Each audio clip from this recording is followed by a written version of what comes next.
Hey guys, I'm Crystal and welcome to my YouTube channel where we talk about college majors, career choice, and prep, basically all things in your life as you progress towards a purposeful and meaningful career.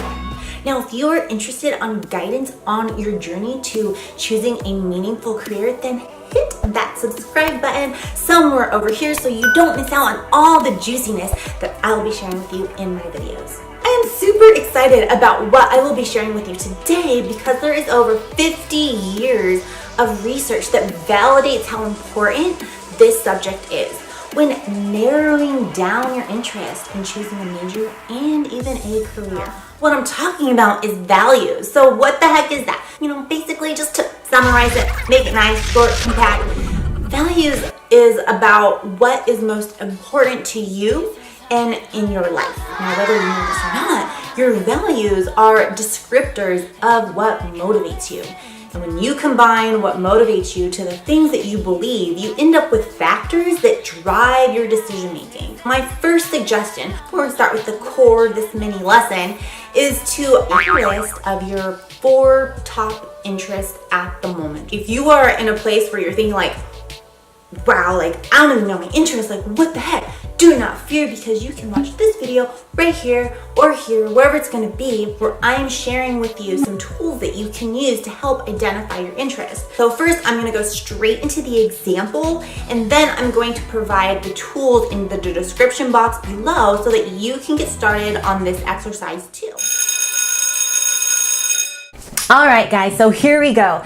Now, just to let you know right off the bat that this is based off a real life scenario. A student who went in to see a career counselor and basically was having difficulty understanding the uneasiness with her major, with her undergraduate degree. Long story short, come to find out it was because there was a conflict with her values that were heavily influenced by her culture.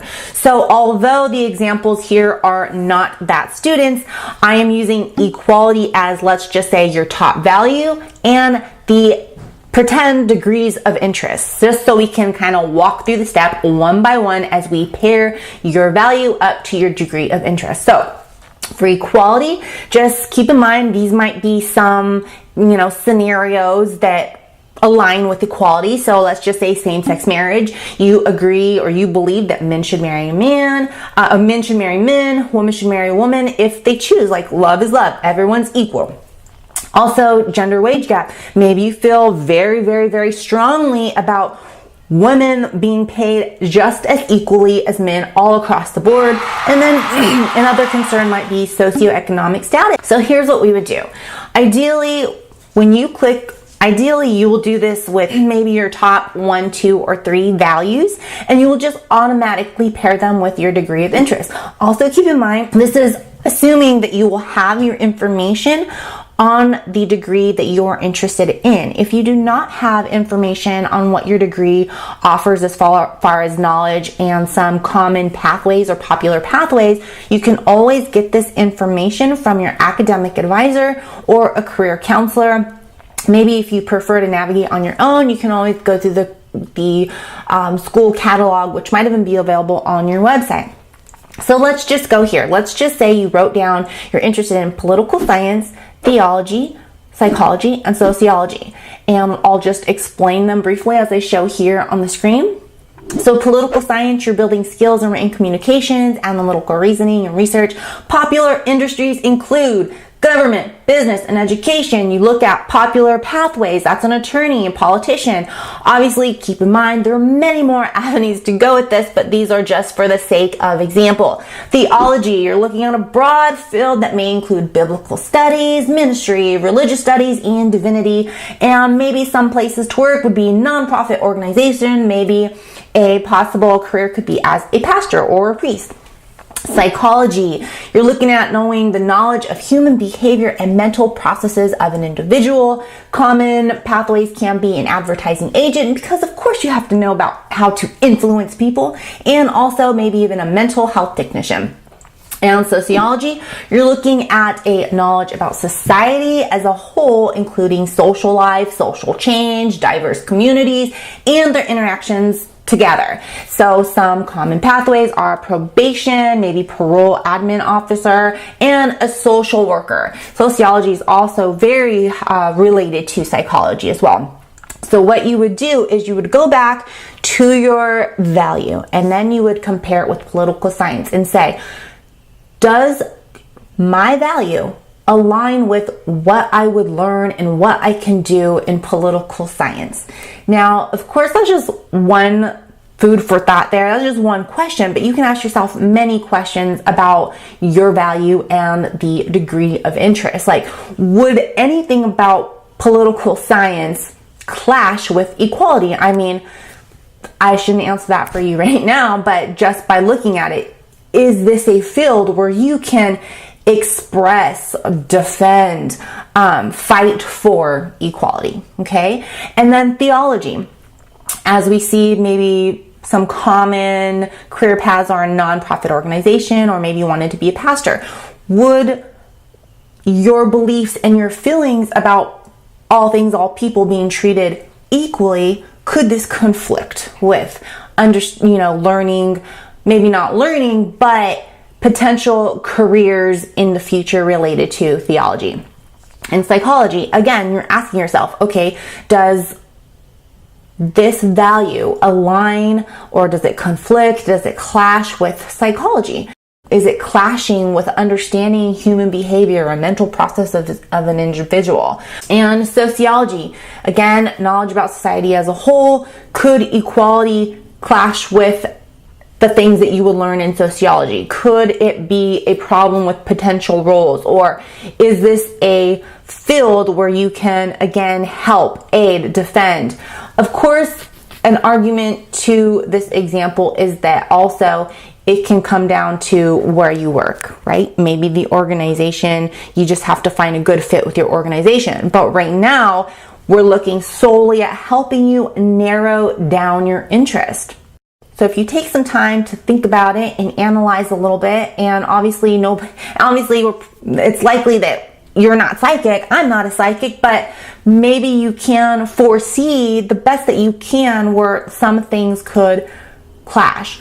So I'm just going to use myself as an example so you can kind of hear my thought process, not my answer, but my thought process, so that this will help you when you're eliminating your areas of interest. So if I look at everything and I'm thinking like I feel so strongly about everybody being treated equal, same-sex marriage, same-sex marriage, gender wage gap, socioeconomic status equality, I would probably just begin to cross out theology. I could see there being a conflict if I wanted to be, let's say, a pastor, or who knows, maybe even a nun.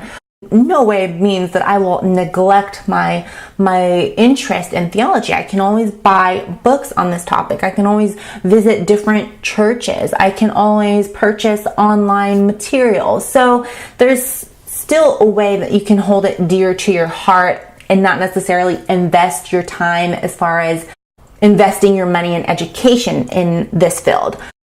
I would probably also weed out psychology, although I don't see how it could conflict yet.